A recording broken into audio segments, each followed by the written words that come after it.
ঢাকা বিশ্ববিদ্যালয় থেকে সরাসরি যুক্ত হচ্ছেন সহকর্মী আহমেদ সোহাগ। সোহাগ, আমরা দেখলাম যে হাইকোর্টে ডাকসু নির্বাচন প্রথমে স্থগিত করা হলো এবং নাটকীয়ভাবে সেই আদেশটিও স্থগিত করা হলো। এ নিয়ে ডাকসুর যারা প্রার্থী রয়েছেন বা ভোটার রয়েছেন তাদের মধ্যে কী ধরনের প্রতিক্রিয়া দেখছেন? আতিক, যখনই আজ দুপুর ৩টার দিকে হাইকোর্ট থেকে রায় দেওয়া হয় ডাকসু নির্বাচন স্থগিতাদেশের, এর কিছুক্ষণ পরে আবার আমরা দেখেছি, আপনি যেমন বলছিলেন নাটকীয়ভাবে ঠিক একই রকমভাবে কিন্তু সেই আদেশ আবার প্রত্যাখ্যান করা হয়েছে, স্থগিত করা হয়েছে।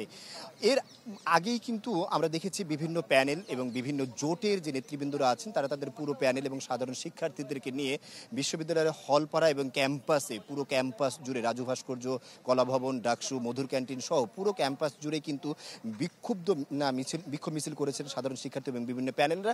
এর পাশাপাশি আমরা দেখেছি আজ দুপুর ৩টায় ছাত্র শিবির একটি তাদের চূড়ান্ত ইশতেহার ঘোষণা করেছে। আবার ঠিক একই রকমভাবে 4:30টায় একটি ইশতেহার ঘোষণার কথা ছিল উমা মোহাম্মদ রহমান নেতৃত্বাধীন যে জোট সেই প্যানেলের, কিন্তু তারা আসলে সেই ইশতেহারটি করতে পারেননি, বরঞ্চ তারা সেই ইশতেহার তাদের রূপ নিয়েছে বিক্ষোভ মিছিল এবং তারা বিক্ষোভ করেছেন।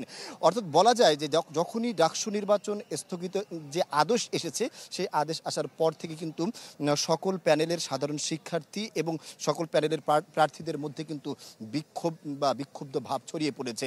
আপনারা এখানে দেখতে পাচ্ছেন, আমি এখন মধুর ক্যান্টিনের সামনে আছি। এখনও বিভিন্ন ছাত্র সংগঠনের নেতৃবৃন্দ এবং প্রার্থীরা কিন্তু এখানে জটলা বেঁধে আছেন। তারা কিন্তু কিছুক্ষণ পরপরই এখানে মিছিল দিচ্ছেন, পাশাপাশি বিভিন্ন স্লোগান দিচ্ছেন। তারা এখান থেকে সেই সমস্ত স্লোগানগুলোর মধ্যে তারা যে বিষয়টা স্পষ্ট করতে চাচ্ছেন যে কোনো কুচক্রী মহল বা কোনো চক্রান্তকারীর কোনো চক্রান্তকে তারা এখান থেকে বাস্তবায়ন হতে দিবে না, এমনটাই কিন্তু আমাদেরকে জানিয়েছেন বৈষম্য বিরোধী শিক্ষার্থী সংসদের যে প্যানেল আছে সেই প্যানেলের ভিপি প্রার্থী আব্দুল কাদের।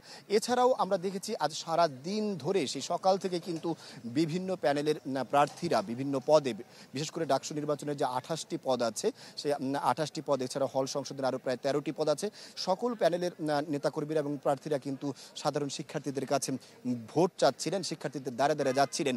কিন্তু এর পরবর্তীতে যখন দুপুর ঘনিয়ে আসে তখন গত পরশুদিন রাতে একটি রিট করা হয়। সেই রিটের প্রেক্ষিতে শিবির সমর্থিত প্যানেলের যে জিএস প্রার্থী SM ফরহাদের সেই রিটের শুনানির প্রেক্ষিতে আমরা দেখেছি দুপুরে একটি স্থগিতাদেশ দেওয়া হয়। সেই স্থগিতাদেশের পরেই পুরো বিশ্ববিদ্যালয় ক্যাম্পাস উত্তপ্ত হয়ে ওঠে এবং রায় শোনার সাথে সাথে আমরা দেখেছি হলপাড়ায় বিশেষ করে যে ছেলেদের যে হলগুলো আছে সেই হলগুলোর মধ্যে সাধারণ ছেলেদের যে প্রতিক্রিয়া ছিল সেটা খুবই বিক্ষুব্ধ ছিল। এমনকি মেয়েদের হলগুলো যে আছে সেই হলগুলোতেও আমরা দেখেছি মেয়েরা মিছিল নিয়ে রাজপথে নেমেছে এবং পুরো বিশ্ববিদ্যালয় ক্যাম্পাস তারা প্রদক্ষিণ করেছে।